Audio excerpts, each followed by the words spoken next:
ہم امریکہ کی ایک ریاست میں جمعہ پڑھانے کے لیے حاضر ہوئے تو وہاں امام صاحب سے تھوڑی دیر گفتگو ہوئی تو وہ کہنے لگے کہ جی مجھے ہر سنڈے کو جیل میں جا کر دین اسلام کی تبلیغ کرنے کا موقع ملتا ہے. تو ہم نے ان سے پوچھا جی آپ کوئی ہمیں اچھا واقعہ سنائیں.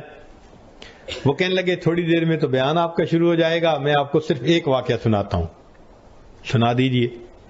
کہنے لگے میں جیل میں گیا تو ایک آدمی تھا جو وہاں کا مقامی تھا, وہ جیل میں تھا بڑے عرصے سے. اس کو میں نے اسلام کے بارے میں بتایا, سمجھایا, اس نے کلمہ پڑھ لیا. تو میں نے اس کا نام علی رکھا اور اب اس کو میں نے دین سکھانا شروع کیا. طہارت کیا ہوتی ہے, فرض کیا ہوتے ہیں, نماز کیا ہوتی ہے, جو ضروریات دین تھیں وہ میں نے اس کو سکھانی شروع کی.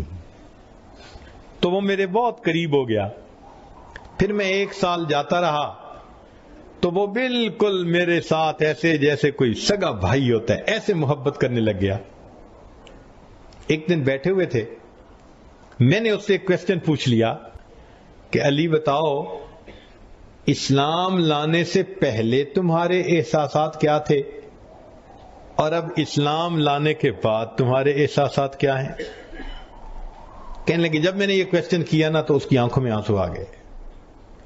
تو میں سوری کرنے لگا, پلیز اگر آپ ہرٹ ہوئے تو مجھے معاف کر دیں, کوئی ایسی بات میں نے کر دی.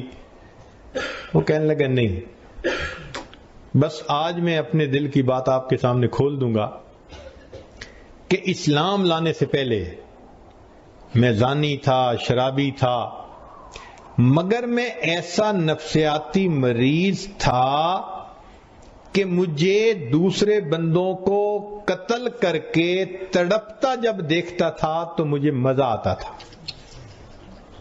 تو میں بے گناہوں کو قتل کرتا تھا اور جب ان کی لاش تڑپتی تھی تو میں اس کے گرد ناچتا تھا. ایسا جانور تھا, ظالم تھا. میں موقع کی تلاش میں رہتا تھا. کہیں عورت اکیلی مل گئی, بچہ اکیلا مل گیا, بندہ اکیلا مل گیا, یہاں مجھے کوئی اکیلا مل جاتا میں اس کو بلا وجہ قتل کرتا. اس کا خون بہتا ہوا دیکھتا, تڑپتا ہوا دیکھتا, ٹھنڈا ہوتا دیکھتا, اور نفسیاتی مریض تھا کہ اس سے مجھے خوشی ہوتی تھی. کہنے لگا کہ میں نے 30 سے زائد بندوں کو بے گناہ قتل کیا ہوا ہے.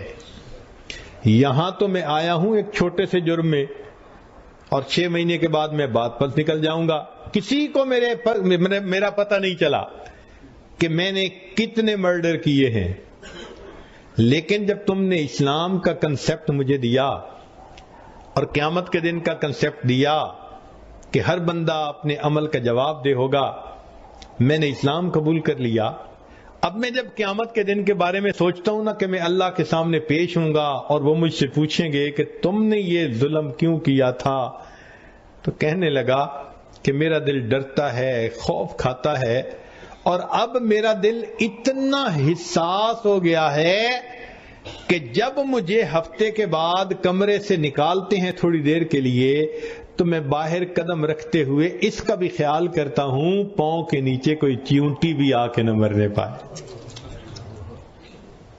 جو کفر کے زمانے میں 30 سے زائد بے گناہ لوگوں کو قتل کرتا ہے, جب قیامت کا تصور اس کے ذہن میں اتر جاتا ہے پھر اللہ اس کا دل ایسا بنا دیتے ہیں کہ وہ چلتے ہوئے یہ بھی خیال کرتا ہے کہ پاؤں کے نیچے چیونٹی آ کے بھی نہ مرنے. ملک شاہ ایران کا بادشاہ گزرا ہے, میں اپنی بات کو ذرا سمیٹتا ہوں. وہ اپنے پولیس والوں کے ساتھ ایک مرتبہ 3 دن جنگل میں شکار کھیلنے کے لیے چل رہا. پولیس والوں نے وہاں ایک گائے دیکھی جو چر رہی تھی اور کوئی بندہ ساتھ تھا نہیں. انہوں نے اپنے آپ میں ہی سوچ لیا کہ یہ شاید آزاد گائے ہے. چلو انہوں نے اس کو پکڑ کے ذبح کیا اور اس کا گوشت انہوں نے بھون کے کھایا. وہ گائے ایک بڑھیا کی تھی. جب اس کو دوسرے دن پتہ چلا کہ میری گائے کو تو ذبح کر دیا گیا تو وہ آئی اور اس نے پولیس والوں کو کہا کہ بھائی آپ لوگوں نے میری گائے کو ذبح کر دیا, تو اب آپ ایسا کریں کہ مجھے پیسے دے دیں, میں دوسری گائے خرید لوں. میرا تو گزارا ہی اس کے دودھ، مکھن، دہی، لسی کے اوپر ہوتا تھا۔ پولیس والوں نے کہا کہ ہمارے پاس تو پیسے نہیں ہیں۔ اس نے کہا اچھا اگر آپ کے پاس پیسے نہیں تو بادشاہ سے مجھے بات کرنے دیں۔ ان کا نہیں، ہم آپ کو نہیں موقع دیتے بادشاہ سے بات کرنے کا۔ تو وہ بوڑھی عورت بڑی پریشان ہوئی کہ اب میں کروں تو کیا کروں۔ اس نے کسی کو اپنا دکھ سنایا، وہ سمجھدار آدمی تھا، اس نے کہا دیکھو بادشاہ نے 2 دن کے بعد واپس جانا ہے، اور واپسی میں ایک دریا ہے جس کے اوپر پل ہے، اس پل سے ہی اس نے گزرنا ہے، تم چلی جاؤ پل پہ بیٹھ جاؤ، جب بادشاہ کی سواری گزرنے لگے تو سواری کو روک کے بات سنا دینا، بادشاہ تمہیں گائے کے پیسے دے دے گا، اچھا بندہ ہے۔ لو جی بوڑھی اماں وہاں پہنچ گئی۔ جب تیسرے دن بادشاہ کی سواری وہاں سے گزرنے لگی تو بڑھیا اٹھی اور بادشاہ کے گھوڑے کی لگام اس نے پکڑ لی، کھڑا کر لیا۔ تو محمد شاہ نے پوچھا، ملک شاہ نے پوچھا کہ اماں میری سواری کیوں روکی ہے؟ تو بڑھیا نے اس وقت اس کو ایک بات کہی کہ ملک شاہ میرا اور تیرا ایک معاملہ ہے، ملک شاہ میرا اور تیرا ایک معاملہ ہے، میں یہ پوچھنا چاہتی ہوں اس پل پہ چکانا چاہتا ہے یا قیامت کے دن پل صراط پہ چکانا چاہتا ہے؟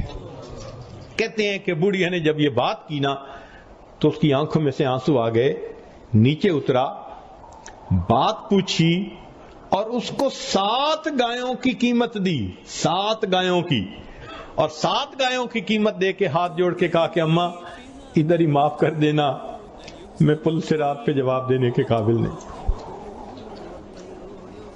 ہم نے اللہ کے جن بندوں کے دل دکھائے ہیں دنیا میں ان سے معافی مانگ لینا آسان ہے، ورنہ کل قیامت کے دن اگر پل صراط پہ ہمیں کھڑا کر لیا گیا تو ہمارا کیا بنے؟